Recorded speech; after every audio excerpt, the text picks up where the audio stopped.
കാത്തിരുന്ന മാതാപിതാക്കൾക്ക് മുന്നിൽ ചേതനയേറ്റ ശരീരമായി അച്ചു എത്തി. കഴിഞ്ഞ ശനിയാഴ്ചയാണ് അച്ചുവിനെ കാണാതായത്.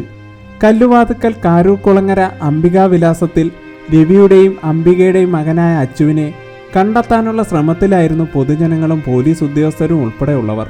പക്ഷേ ശുഭപ്രതീക്ഷയോടെ കാത്തിരുന്ന ആ മാതാപിതാക്കളെ കാത്തിരുന്ന വിധി മറ്റൊന്നായിരുന്നു.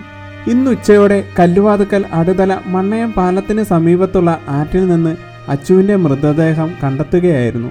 കല്ലുവാതുക്കൽ അടുതല മണ്ണയം പാലത്തിന് സമീപമാണ് നിൽക്കുന്നത്. നമ്മുടെ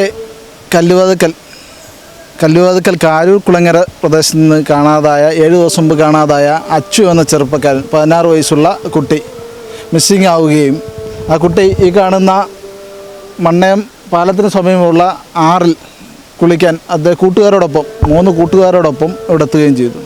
ഒഴുക്കിൽപ്പെട്ട് അച്ചു എന്ന ആ കുട്ടി വെള്ളത്തിൽ മുങ്ങിപ്പോവുകയാണ് ചെയ്തത്.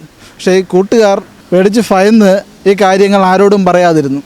കഴിഞ്ഞ ദിവസം സ്കൂളിൽ വിവരങ്ങൾ പറയുകയും അതിൻ്റെ അടിസ്ഥാനത്തിലാണ് ഇന്ന് ഇവിടെ പാരിപ്പള്ളി പോലീസ് സ്റ്റേഷനിൽ നിന്നും അതുപോലെ തന്നെ ഫയർഫോഴ്സിൻ്റെയും പരൂർ ഫയർഫോഴ്സിൻ്റെയും അതുപോലെ തന്നെ സ്കൂബ ടീം കൊല്ലം നിന്നുള്ള ഫയർഫോഴ്സ് സ്കൂബ ടീമും ചേർന്ന് നടത്തിയ പരിശോധനയിൽ ആ കുട്ടിയെ ഇവിടെ നിന്ന് കണ്ടുകിട്ടുകയും ചെയ്തിട്ടുണ്ട്. മരണപ്പെട്ട അച്ചുവിന് സമുദ്രാവിഷൻ്റെ ആദരാഞ്ജലികൾ അർപ്പിക്കുന്നു.